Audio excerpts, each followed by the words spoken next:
To complete your profile, click the Here link in the pop-up message you receive after validating your account, or visit My Account and then My Profile on the left side of your screen.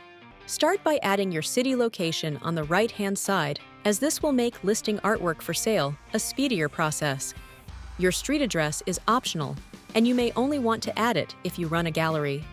Upload a profile photo. Don't be shy. People buy from people and like to identify with who they are dealing with. Also, note that only artists with profile photos are shown on the homepage under Prolific Creators. Adding a phone number is optional and will be partially masked on our site for your safety. Include a link to your personal website, online shop, or social media channel. User type will remain personal unless you are signing up as an art-related company.